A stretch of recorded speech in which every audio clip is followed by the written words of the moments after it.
Oke, selamat pagi. Assalamualaikum warahmatullahi wabarakatuh. Waalaikumsalam warahmatullahi wabarakatuh. Oke, semoga semuanya sehat-sehat selalu dan tetap semangat. Ya, saya mengajarkan kemarin mata kuliah ini sebagian ke S1. Saya ceritakan tentang segregation of duty. Memang setelah saya tanya di mahasiswa seni informasi, itu banyak yang belum tahu di S1. Ada yang buat aplikasi untuk peminjaman mobil, rental. Mereka tidak mengerti segregation of duty. Jadi bisa saja setelah saya cerita mereka baru sadar setelah mereka buat program peminjaman, bisa saja orang melakukan kecurangan seolah-olah minjam padahal tidak ada. Ada juga yang melakukan pembuatan software untuk aplikasi penjualan. Dan setelah saya ceritakan, ternyata mereka menyadari bahwa segregation of duty itu di lapangan, terutama di negara kita, sering terjadi. Kemudian ada mahasiswa S1 yang tanya, cara membuat anti segregation duty-nya bagaimana, gitu ya. Saya mungkin di minggu lalu lupa ceritakan bagaimana membuat antinya. Anti dari SOD, bagaimana cara membuat antinya. Sebetulnya cara membuat antinya itu tidak sukar ya. Kita hanya perlu menggunakan tabel. The powerful of tabel. Jadi saya akan kasih lihat sebelum masuk ke materi mengenai retensi data, saya akan kasih lihat sedikit mengenai tabel untuk anti SOD. Oke, saya lihatkan di sini sambil meng-approve yang baru masuk. Ini adalah tabel sederhana dari SOD. Sebentar ya.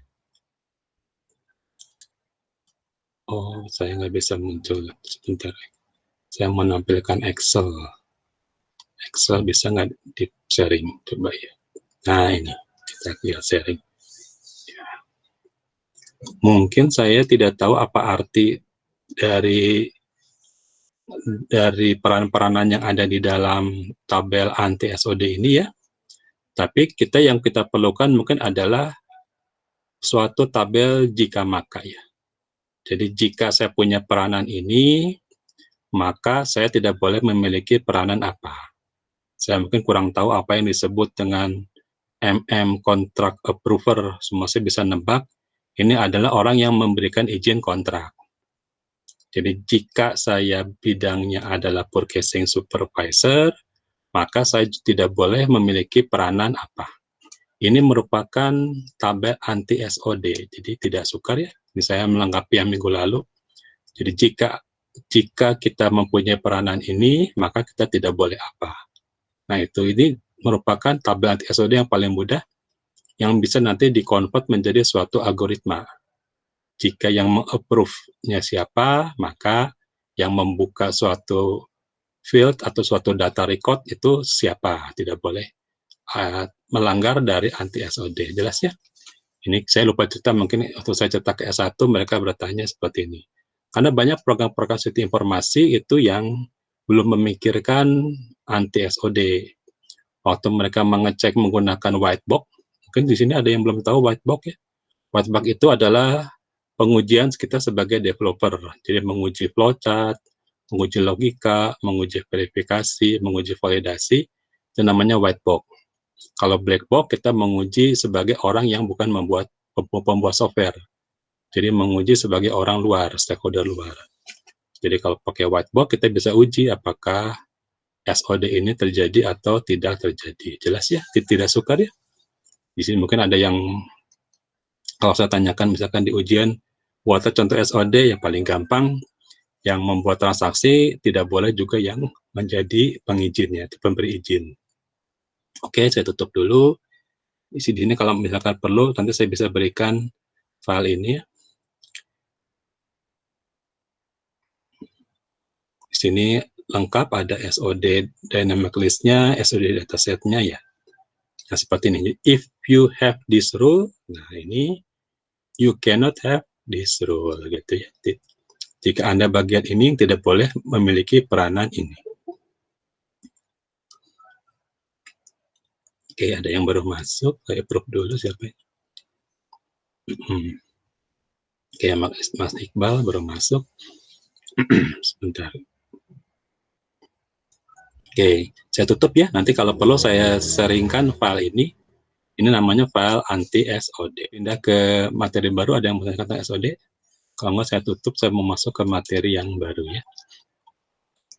Kalau sekarang PPKM hari pertama, lumayan cukup terganggu juga, karena tukang jualan jadi sepi ya. Ya, mudah-mudahan tujuan baik dari PPKM-nya tercapai ya. Oke, kita masuk materinya sebentar.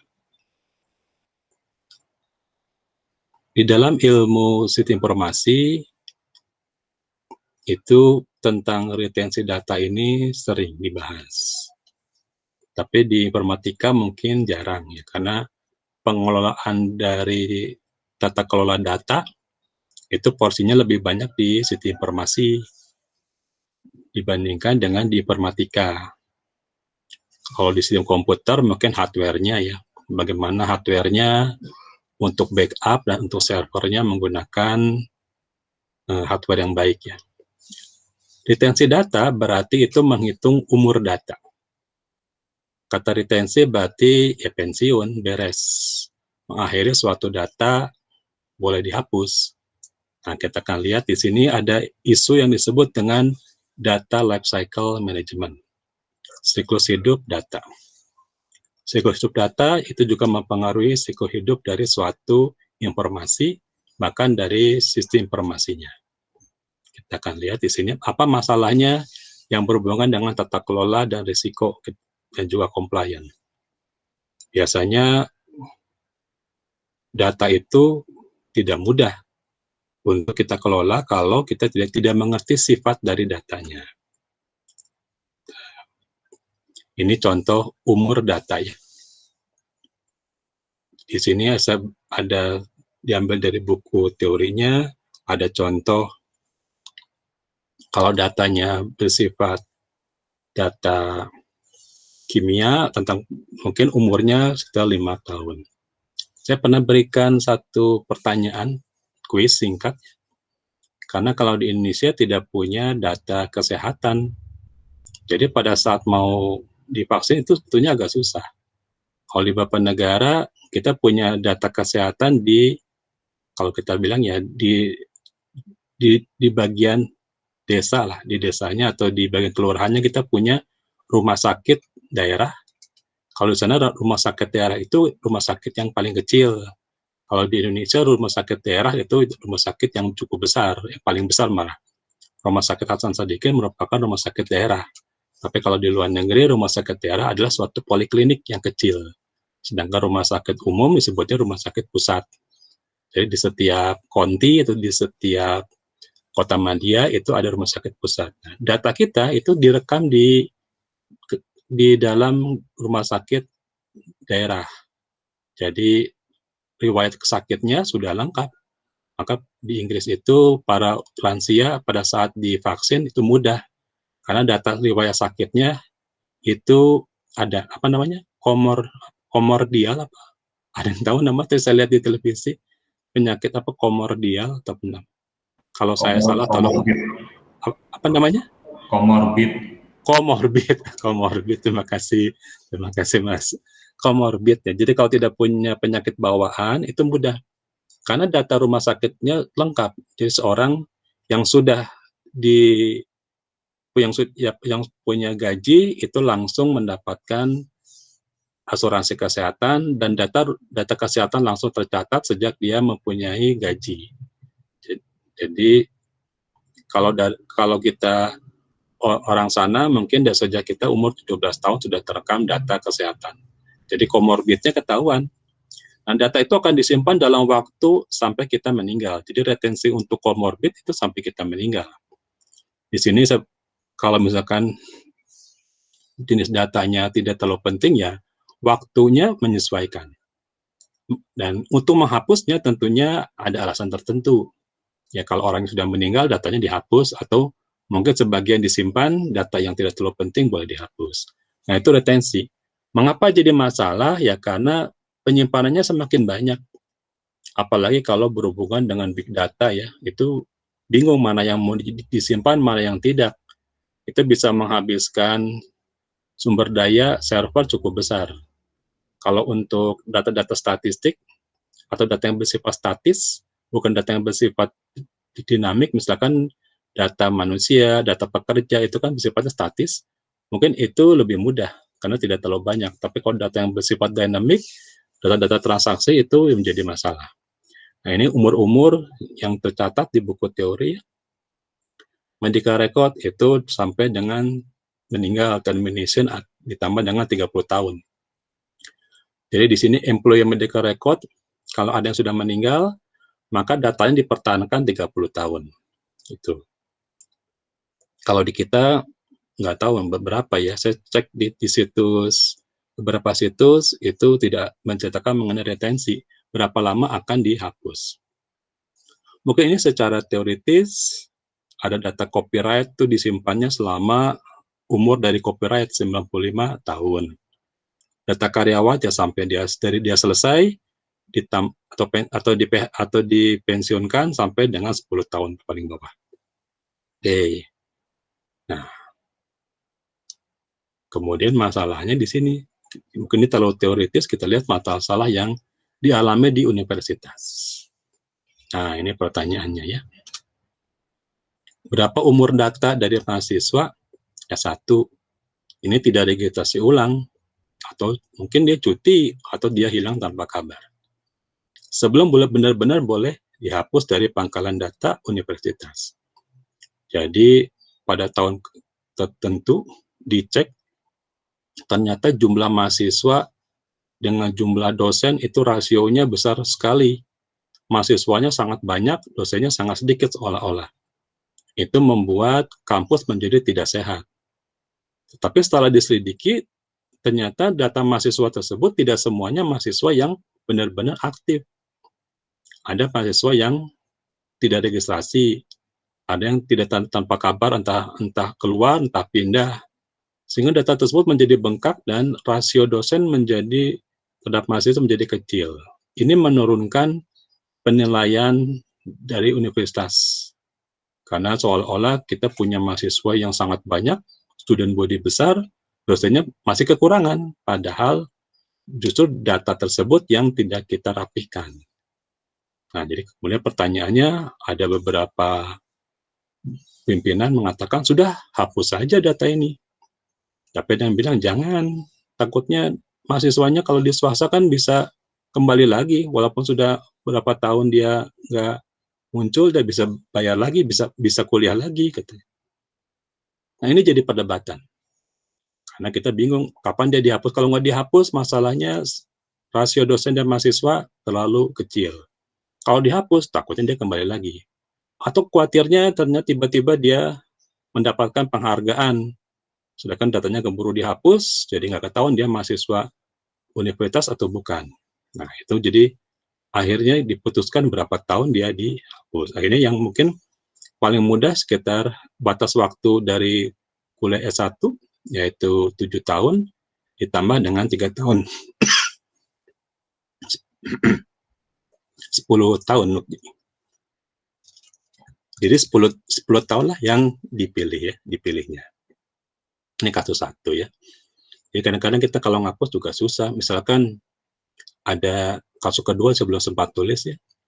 Ada kasus dia melakukan angsuran. Setelah angsurannya dibayar, beres, kemudian data angsurannya itu tidak akan dihapus. Takutnya ada komplain seolah-olah datanya hilang. Itu catatan-catatan yang tidak mudah untuk dihapuskan. Ini contoh dari data mahasiswa ya. Ada yang bilang hapus saja sebagian. Ya. Yang penting-penting sisakan. Boleh di sini. Ya, ini contohnya. Beberapa alasan setelah saya lihat di beberapa buku, saya rangkum, ada sekitar kira-kira ada 7 alasan mengapa data digital dilindungi dan tidak dihapus ya. Pertama, jika data itu menjadi bukti, evidence. Evidence secara hukum menjadi bukti kepemilikan, menjadi bukti transaksi yang tidak boleh disanggah, tidak boleh di pura-pura tidak ada gitu. Jadi misalkan dia membeli barang, dia pura-pura tidak membeli barang. Nah, itu tidak boleh, non-repudiation, tidak boleh dia menyanggah suatu transaksi. Maka harus ada bukti. Kemudian terkait money laundry, misalkan data transaksi itu tersebut harus dicatat, tidak boleh dihapus jejaknya, karena terkait money laundry, cuci uang ya. Nah, jadi ada beberapa perusahaan yang dari asing, itu berpura-pura jadi perusahaan lokal, membuat pabrik, tapi pabriknya itu hanya buat untuk menyimpan uang, padahal tidak ada pabriknya. Itu termasuk usaha yang memasukkan dengan cara untuk money laundry, atau untuk pengiriman dana-dana asing yang berhubungan dengan teroris. Itu tidak boleh kita hapus untuk hukum-hukum internasional. Atau yang paling benar itu sebagai bukti transaksi. Kalau kita sudah transaksi, jangan sampai data tersebut hilang, kita simpan. Ini berupa data digital. Yang kedua, tidak boleh dihapus karena bersifat informasinya merekam suatu sejarah. Misalkan nama dari penduduk itu walaupun sudah meninggal harus ada supaya kita bisa tahu siapa yang pernah ada. Mungkin di Indonesia jarang ada yang menelusuri siapa sih kakek kita, kemudian buyut kita siapa. Tapi kalau di beberapa negara tertentu disimpan supaya kita tahu sebetulnya kita keturunan siapa. Bahkan mereka bisa menelusuri kalau untuk calon-calon dari anggota DPR-nya, anggota parlemennya itu dia sebetulnya keturunan siapa. Kita mungkin belum sampai ke sana ya. Saya baru bisa menelusuri kira-kira 7 orang dari buyut saya. Saya sudah menelusuri 7 orang, tapi itu pun tidak lengkap. Saya nggak tahu kakek-kakek, saudara kakek saya siapa, saya nggak tahu ya. Karena di Indonesia tidak selengkap itu untuk menelusuri suatu sejarah. Tapi di beberapa negara itu penting, karena untuk mencalonkan menjadi anggota parlemen, itu harus tahu orang itu siapa sejarahnya. Atau dari sejarah kepemilikan barang. Kita punya barang apa saja, itu harus dilihat pada saat mungkin uji kelayakan kalau kita menjadi anggota DPR misalkan. Sejarah kepemilikan, atau sejarah sekolah. Kita sekolah di mana, di Unikom tahun berapa, keluar tahun berapa, apakah dia lulus atau dia mengundurkan diri, itu ada sejarahnya. Itu tidak boleh dihapus. Walaupun misalkan dia tidak lulus, tapi dia pernah punya sejarah, dia pernah kuliah di Unikom sampai tahun pertama misalkan. Itu tidak boleh dihapus. Di beberapa pemimpin Unikom mungkin ada yang ingin menghapuskan, tetapi ada juga yang tidak ingin menghapuskan, karena yang sudah mengerti bahwa informasi yang mengandung makna sejarah tidak boleh dihapus. Kemudian terdapat minimal batasan waktu retensi. Jadi kalau sudah ditetapkan secara aklamasi ataupun secara prosedural dari suatu perusahaan, maka data tidak boleh dihapus misalkan sampai dari titik selesainya sampai kapan. Ada batasnya. Ini kita tentukan kapan waktu retensinya. Saya lihat di situs hukum itu ada perusahaan hukum yang menentukan 5 tahun setelah suatu kasus selesai itu boleh dihapuskan data yang bersifat non digital, tetapi digitalnya tidak dihapuskan misalkan sebagian, jadi penghapusan secara sebagian, tidak secara menyeluruh. Yang berikutnya, data bersifat private. Penghapusan hanya dilakukan oleh satu atau lebih otoritas. Jadi tidak boleh dihapus oleh orang-orang lain, hanya oleh orang tertentu yang boleh menghapus. Ini data-data yang khusus, yang hanya bisa dihapus oleh orang-orang tertentu. Atau datanya bersifat arsip, dia mungkin tidak terlalu tinggi tingkat dari informasinya, tetapi dia bersifat harus diarsipkan. Misalkan data-data digital untuk surat kabar sekarang banyak yang diarsipkan dalam bentuk digital. Ya tujuannya ya kalau saat dibutuhkan orang bisa membaca kembali. Ini data-data yang bersifat arsip. Pemakaiannya mungkin tidak terlalu sering kalau sudah diarsipkan. Tapi ada beberapa tujuan, misalkan untuk tujuan penelitian, untuk tujuan anak-anak sekolah mencari survei, itu bisa digunakan pengarsipan dari data-data surat kabar. Jadi bersifat arsip dan tidak dihapus. Nah, di kita mungkin baru tahun-tahun ini sejak masa pandemi COVID, banyak sekali data digital dari surat kabar. Kalau zaman-zaman dulu mungkin belum ada data digital surat kabar, nah sejak orang jarang membeli koran secara fisik, mungkin data-data surat kabar banyak yang diarsipkan. Atau surat-surat penting, atau kebijakan penting kita arsipkan. Kita tidak tahu dipakai atau kapan dipakainya, tetapi dia harus diarsipkan, misalkan seperti itu, secara digital. Diarsipkannya di mana? Bisa diarsipkan di server pribadi, server yang on-premise, atau server yang cloud, atau server off-premise, tergantung dari kebutuhan. Yang berikutnya, hanya boleh diupdate, tidak boleh dihapus. Coba pikirkan apa contohnya. Data yang hanya boleh diupdate, tetapi tidak boleh dihapus. Ini banyak sekali di Indonesia. Kalau Indonesia terkenal dengan data yang updatable but not deletable ya. Banyak sekali datanya. Ini hampir semua kalau kita kerja ya banyak lah. Contohnya ya mungkin apa contohnya? Bisa kasih contoh mungkin. Data yang boleh diupdate hanya boleh data tapi nggak boleh dihapus. Kemarin ada kebocoran data dari salah satu departemen, ya itu karena mereka kurang mementingkan namanya data. Tapi datanya boleh diupdate, tapi nggak boleh dihapus. Saya ingin tanya, mungkin di sini ada yang lebih tahu ya. Saya bermasalah dengan BPJS. Saya tidak membayar BPJS sudah cukup lama. Itu kira-kira data saya dihapus nggak kira-kira? Saya udah 3 tahun tidak bayar BPJS karena saya ikut BPJS Ketenaga Kerjaan. Saya tidak ikut BPJS yang pribadi. Jadi yang pribadi nggak ikut, tapi saya ikut yang Ketenaga Kerjaan. Yang BPS yang pribadi ini sudah 3 tahun tidak saya bayar. Kira-kira data saya dihapus tidak? Ada yang tahu mungkin di sini? Ada yang lebih tahu? Kira-kira gimana? Tidak dihapus. Oh, tidak dihapus. Gitu. Jadi tetap ada datanya ya. Iya ya. Saya Ya, udah 3 tahun karena saya audit pakai. Mungkin ya. Saya nggak tahu. Tapi kalau saya cek di ATM, nama saya sudah nggak ada sih. Kalau saya mau bayar pakai ATM BNI, gitu, nama saya sudah nggak ada. Tapi yang muncul nama anggota keluarga lain ya. Tapi nama saya nggak ada. Gitu. Saya nggak tahu. Nggak tahu kalau BPJS berapa tahun diceknya ya. Itu salah satu contoh bahwa data itu tidak akan dihapus. Sekarang lagi ramai data COVID. Data COVID untuk nama orang yang kena itu kita update. Tetapi mungkin kalau dia sudah sehat, pindah ke tabel sehat ya. Tapi tidak dihapus, cuma pindah tabel saja. Jadi tidak dihapus secara menyeluruh, tetapi diganti posisi tabelnya ke tabel sehat ya. Data jumlah yang terkena COVID itu bisa diupdate, tetapi juga tidak akan dihapus. Ada sejarahnya setiap bulan kenaikannya berapa secara histori ya. Yang terakhir adalah veracity. Mungkin di sini ada yang lebih tahu apa sih artinya veracity dari big data. Mungkin ada yang sudah tahu, sudah pernah belajar apa itu veracity. Jadi big data itu mempunyai 5F.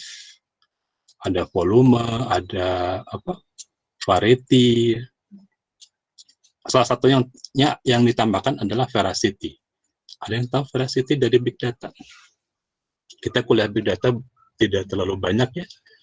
Belum, mungkin pada tahun-tahun berikut di kurikulum baru kita ada kuliah big data ya. Ada yang tahu veracity? Keakuratan ya. Mungkin Pak ya? Ya. Veracity itu berhubungan dengan kehandalan dari sisi informasi ya, dari informasi. Jadi harus akurat, harus terverifikasi, harus tervalidasi, dan harus dapat dipercaya. Jadi berhubungan dengan kepercayaan terhadap suatu data. Kan bayangkan datanya banyak, 1 menit itu ada big data yang bisa menghasilkan 40.000 record. Datanya banyak, belum tentu data banyak itu bisa kita percaya. Biasanya data banyak itu justru malah membingungkan dan tidak dapat dipercaya. Nah, muncullah istilah veracity ini pada tahun-tahun terakhir big data muncul, bahwa kalau datanya banyak, itu harus kita tahu mana data yang dapat dipercaya. Jadi ada bagian untuk mengeceknya, kita buat semacam klasternya, kita pilih-pilih yang mana yang benar-benar dapat diverifikasi dan dapat divalidasi. Apalagi ada muncul hoax ya, big data juga tidak terlepas dari hoax.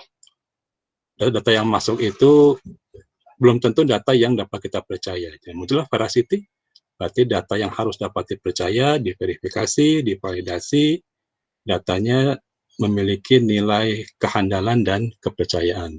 Itu jika data tersebut ternyata muncul, maka tidak bisa kita hapus karena kita tidak tahu data mana yang dipercaya, data mana yang tidak.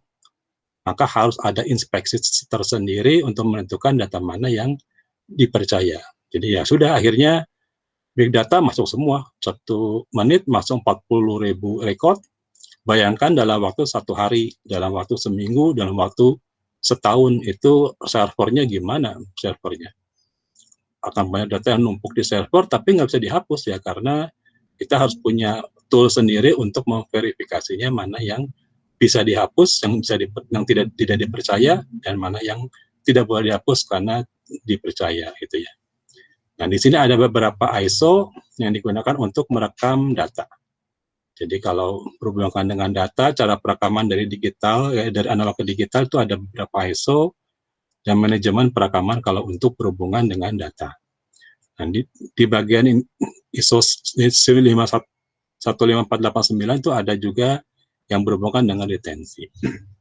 Oke, itu secara mudah ya, secara mudah datanya.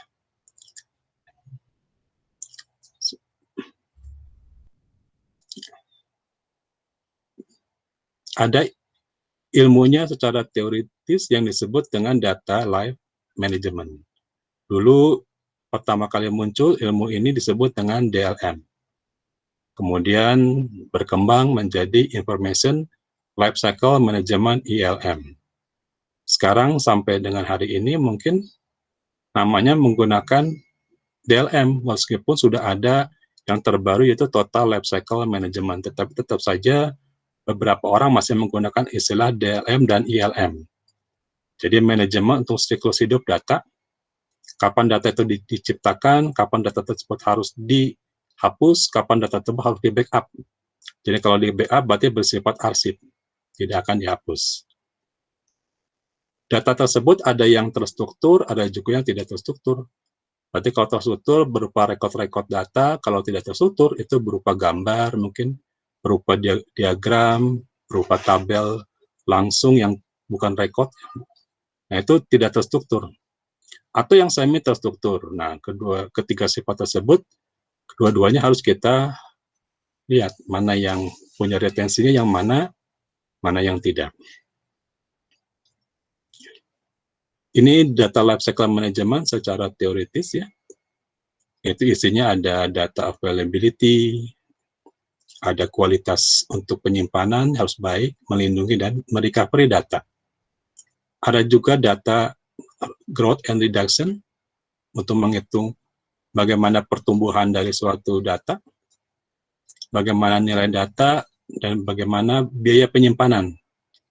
Contohnya kalau kita punya server, dipakai buat nyimpan data, misalkan transaksi dari suatu minimarket misalkan.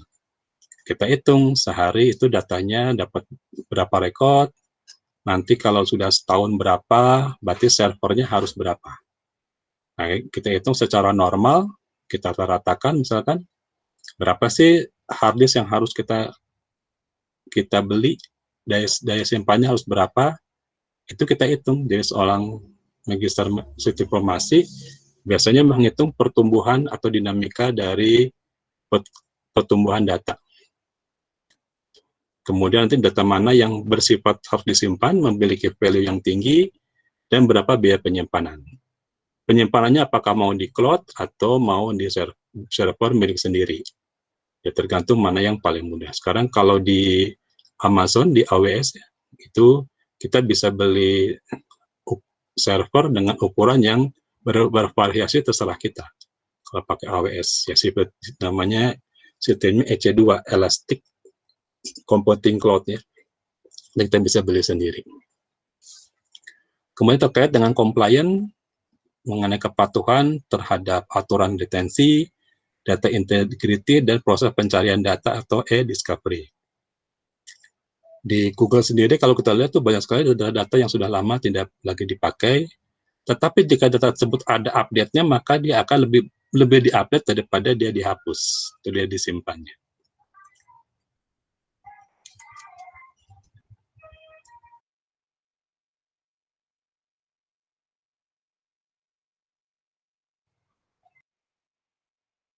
Oke, kita lanjutkan. Ini adalah siklus data, mungkin di S1 belum pernah dapat.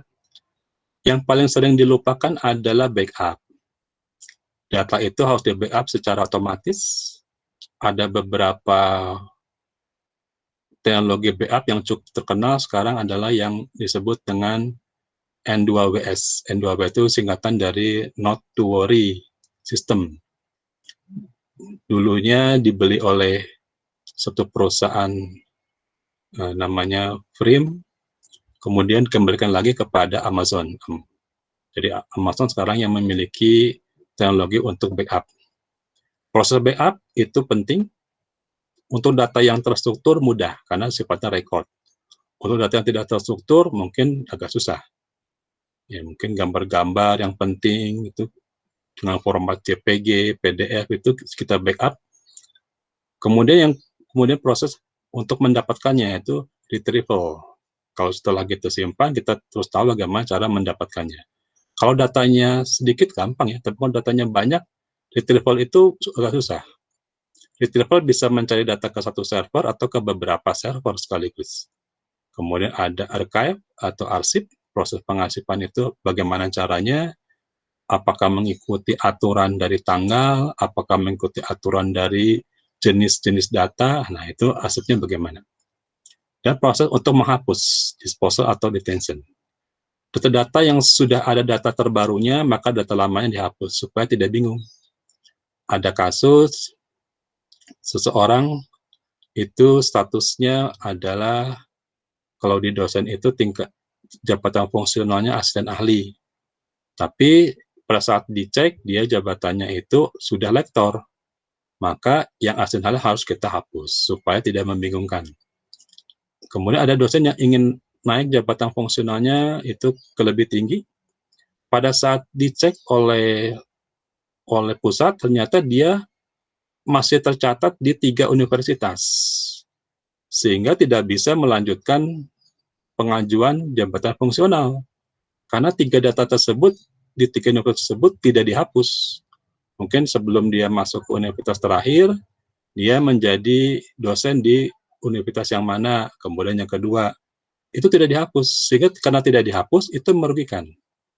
Jadi retensi data seharusnya setelah 1 tahun dia tidak menjadi dosen tersebut, harusnya dihapus.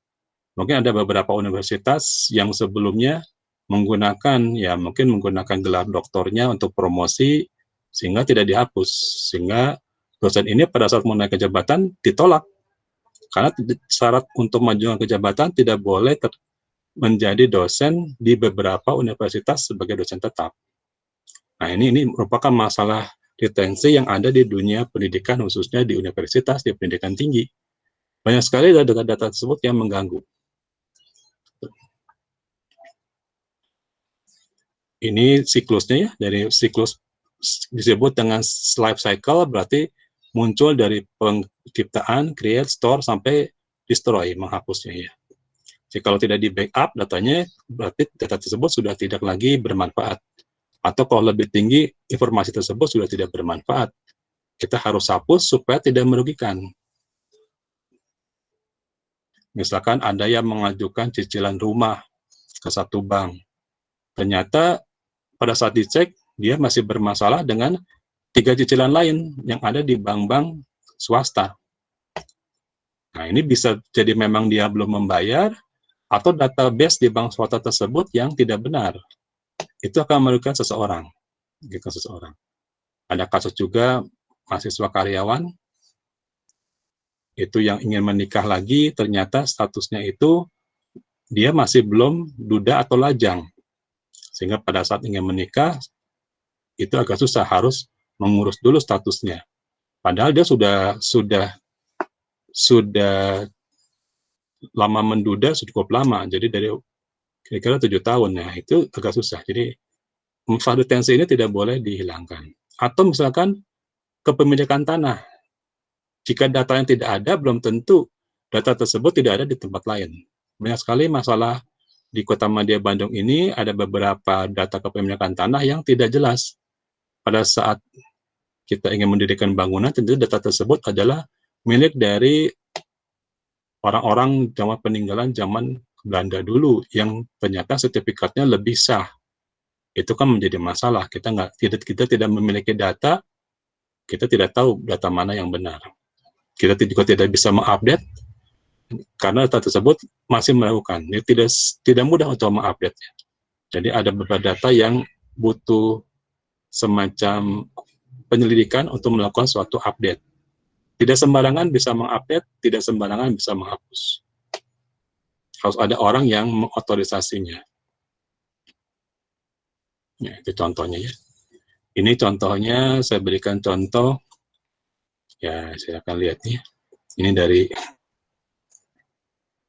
data bukan sekedar bertumbuh, tetapi juga beraneka. Ini ada satu contoh, tahun 2020 itu data sekitar 38 zettabyte. Diperkirakan tahun 5 tahun mendatang menjadi 175 zettabyte menurut N2WS. Nah, tipe data itu memerlukan beberapa tambahan variasi ya.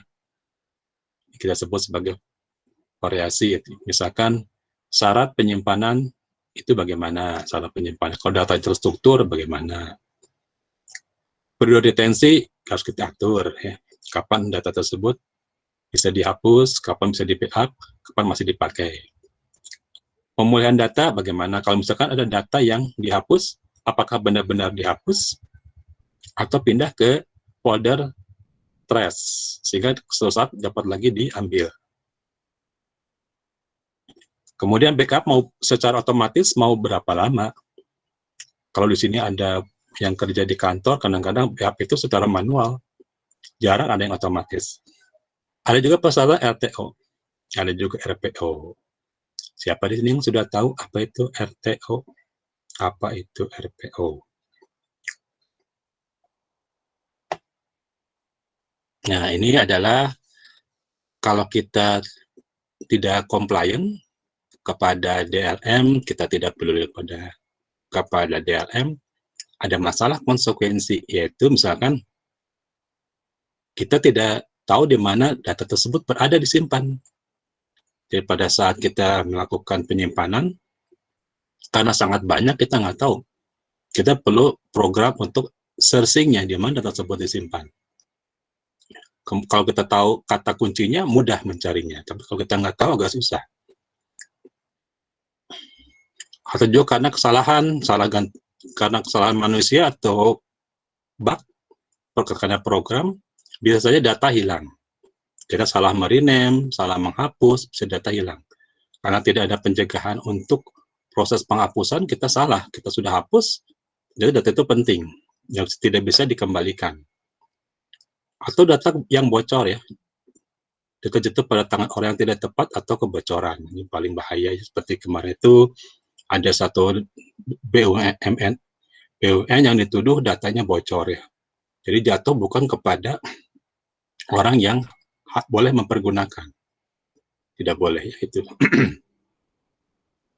Kemudian saat juga terjadi downtime, sistem mati, maka ada beberapa data penting yang hilang. Itu juga bahaya. Jangan sampai terjadi, misalkan pada saat kita ngambil uang di ATM, tiba-tiba ATM-nya datanya tidak terkoneksi, nah itu bahaya.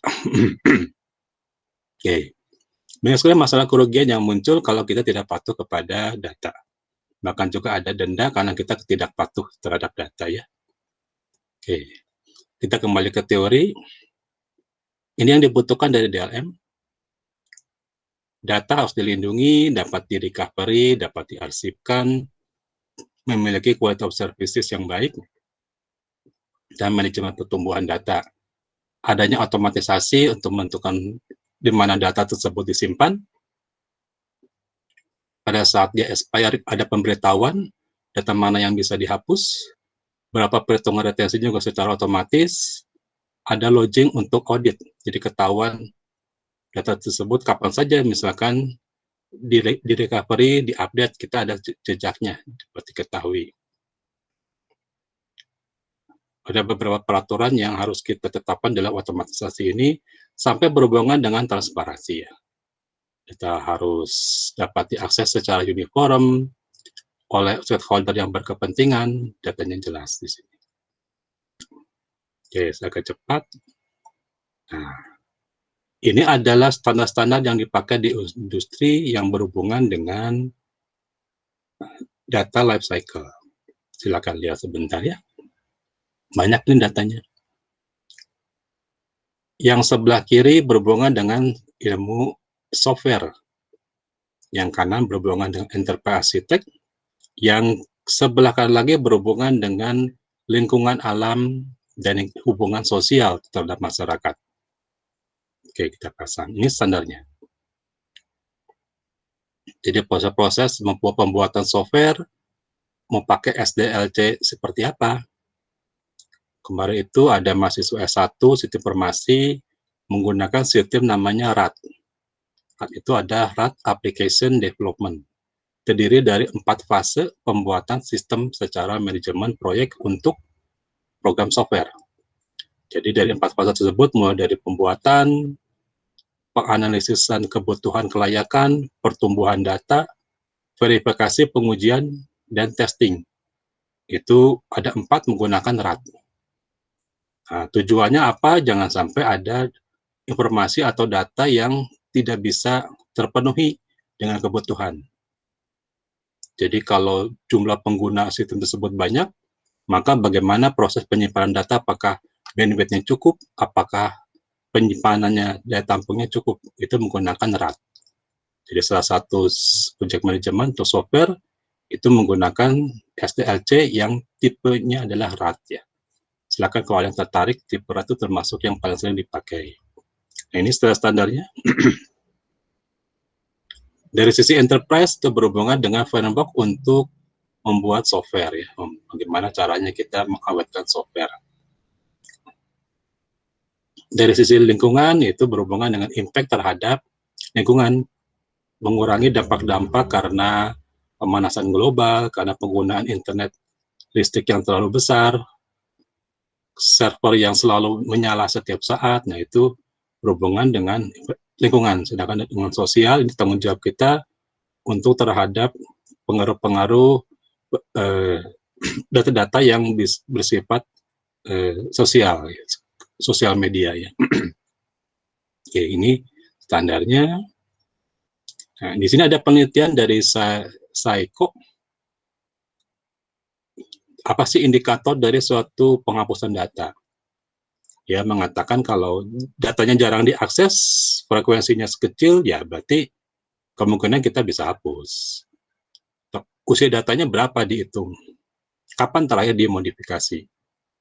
Kalau dimodifikasinya sudah sangat lama, ya bisa kita indikasikan bahwa dia bisa dihapus. Tipe datanya apa? Apakah gambar yang bersifat tidak terstruktur? Apakah berupa data rekaman record yang terstruktur? Nah, kemudian bagaimana level pengguna? Apakah sifatnya penting? Orang penting yang pakai? Top manajemen? Siapa sih yang menggunakan?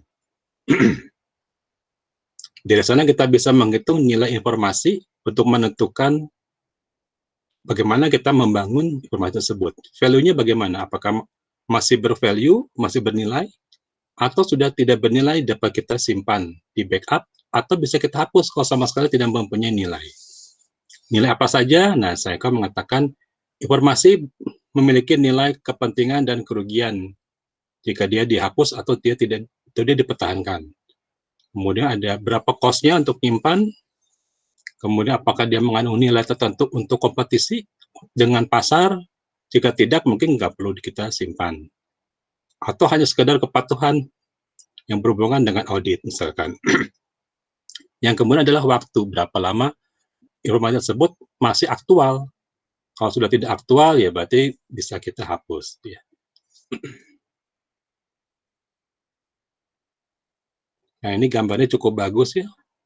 Dari data yang masih online dapat kita pakai, yang mau diarsip, disebut dengan nearline, yang asli namanya offline, dan yang expire. Jadi bagi 4. Data yang bersifatnya arsip, itu diarsipkan menggunakan RAID 5 protection. Jadi server itu ada RAID 5. Kita bisa backup dengan cara-cara teknik backup. Oke. Nah, ini. Pada saat disurvei, pada satu perusahaan informasi, ini ada suatu provider di ISP, saat disurvei di servernya itu ternyata banyak sekali 80% data yang tidak aktif. Data tidak aktif ini berupa data-data yang tidak pernah dipakai, tapi disimpan. Bahkan ternyata ada film-film yang bajakan disimpan, gambar-gambar disimpan, padahal itu tidak masuk penting. Nah, kita lihat persentase dari data yang aktif. Untuk memanajemen data yang tidak aktif ini harus kita simpan ke server backup. Tidak boleh ditaruh di server utama. Server utama harusnya ada 80% data aktif, 20% data yang tidak aktif. Misalkan yang disebut dengan data aktif itu data transaksi, data dari sistem informasi, aplikasi, bukan data-data yang hanya berupa data rekaman, data yang tidak pernah dipakai. Nah, ini harus kita simpan ke media lain. Jangan sampai server hanya dipenuhi oleh data-data yang tidak aktif. Jadi ada satu survei dari mahasiswa kita ke satu server provider, mungkin sekarang sudah nggak ada, server providernya sudah hilang, sudah tidak tutup. Itu isi dari servernya lebih banyak kepada data yang tidak aktif. Bahkan ada video-video bajakan yang dimasukkan ke server untuk ditonton oleh si operator untuk mengisi waktunya. Jadi itu sayang sekali. Nah, itu tidak diperbolehkan. Atau juga ada juga beberapa server yang 80%-nya itu berisi data-data sistem operasi. Walaupun sistem operasi tersebut merupakan data aktif, tetapi tidak dipakai di transaksi. Misalkan pada server yang sifatnya tier 4, itu akan membackup sistem operasinya sekaligus data-data yang ada di awal. Bahkan antivirusnya ikut terbackup. Sehingga 80% berisi data-data yang memang aktif, tetapi bukan data yang dapat dipakai untuk transaksi. Jadi itu semi-inactive data. Jadi kalau pada tier 4 kita harus setting supaya servernya itu tidak merekam data-data sistem operasi. Supaya data transaksi, data aplikasi dan sistem, data web dapat dipakai. Itu juga jadi masalah, karena pada tier 4 inaktifnya bersifat semi-inaktif, karena data sistem operasi ikut terekam. Ini ada beberapa cara untuk keuntungan dari DLM. Ya, keuntungannya tentunya bisa macam-macam ya. Secara hardware lebih efisien. Kita bisa mengurangi kebutuhan dari penyimpanan. Kita pisahkan data yang penting yang mana, data yang tidak penting yang mana. Penggunanya menjadi lebih cepat, dan proses backup juga menjadi baik. Backup tidak akan membackup semua data di server, itu bisa habis waktu. Tapi backup hanya membackup data yang diupdate. Jadi sistem backup yang diusulkan di N2WS itu adalah sistem backup yang hanya membackup data yang update.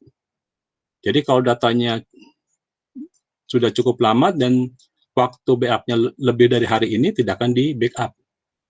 Sehingga proses backup jadi bisa lebih cepat dan hampir sekian menit dilakukan backup tanpa mengganggu proses operasi. Secara administrasi juga ada hal-hal yang baik di sini. Salah satunya kita bisa melakukan data lifecycle secara otomatis, bisa mengurangi waktu backup, dan juga tidak kehabisan data hanya buat backup. Kita bisa memisahkan mana data yang penting, mana juga data yang dapat kita hapus. Oke. Ini contoh penyimpanan. Kalau yang termanage bagian bawah, data lifecycle management yang baik itu adalah terbagi minimal 3. Online, nearline, data yang sering dipergunakan, kemudian offline, data yang tidak dipergunakan sama sekali. Kita bagi di sini. Yang di backup hanya data update yang ada di nearline. Jadi online kita backup di server backup, sedangkan nearline itu yang hampir tidak dipakai, tapi dipakainya jarang, kita simpan di disk storage backup. Kalau tidak termanage, dia akan membackup semuanya, berarti menghabiskan waktu. Server bisa menjadi terhambat karena hanya proses backup. Meskipun backup-nya biasanya pada pagi-pagi hari otomatis, misalkan pada jam 2 itu di backup secara otomatis, ya, tapi bisa mengganggu. Karena kalau nge-backup-nya semuanya itu repot sekali. Seperti kalau kita perhatikan sekarang WhatsApp itu hanya membackup data baru. Dulu aplikasi WhatsApp itu akan membackup 100% dari data yang ada di ponsel kita. Ini yang menjadi masalah karena beberapa perusahaan yang tertentu itu tidak mengizinkan proses backup karena khawatir datanya terbaca oleh WhatsApp. Tapi sekarang WhatsApp memberikan aturan, ya mau nggak mau harus kita terima. Dengan yang di backup hanya data terakhir yang diupdate, dia lebih cepat. Oke, hari ini mungkin sekian. Terima kasih. Ada yang mau ditanyakan hari ini? Saya stop dulu. Oke. Ya, jadi materi kita pendek hari ini, tidak panjang, tentang backup dan proses retensi. Saya sudah cari beberapa contoh, tapi belum ketemu di BUMN bagaimana retensinya. Apakah mereka peduli atau tidak peduli mengenai retensi, ya saya belum lihat. Tapi kalau sudah terjadi bencana, nah mereka baru berpikir namanya proses retensi, ya. Mana yang di backup, mana yang harus dibuang. Kalau sekarang big data agak berat, karena big data lebih baik menerima daripada beresiko untuk menghapus data. Jadi big data lebih banyak pakai, ya terima saja lah. Satu hari bisa beberapa giga, bahkan 1 tera itu bisa habis hanya dalam waktu 3 hari kalau kita pada proses big data. Oke, kalau tidak ada, silakan pasang videonya, mau saya capture. Pak, sorry Pak, satu Pak. Oh, silakan. Pak pernah dapetin itu nggak tesis tentang SOD Pak? SOD, untuk tesisnya itu adanya dari manajemen. Manajemen ya? Magister manajemen pernah menggunakan SOD. Kalau di ini kayaknya belum. Kalau di MSc secara otomatis belum ada yang ambil SOD. Kalau dari kelasnya manajemen itu pernah ada pakai SOD. Oke Pak, thank you Pak. Ya, terima kasih. Silakan tolong dipasang videonya. Oke. Saya hitung ya. Sudah semua.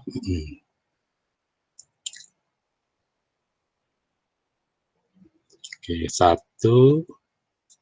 2, 3. Iya, terima kasih. Oke, terima kasih. Sampai ketemu lagi. Demikian pembahasan untuk hari ini. Terima kasih atas perhatiannya. Sampai jumpa pada pembahasan berikutnya. Bye.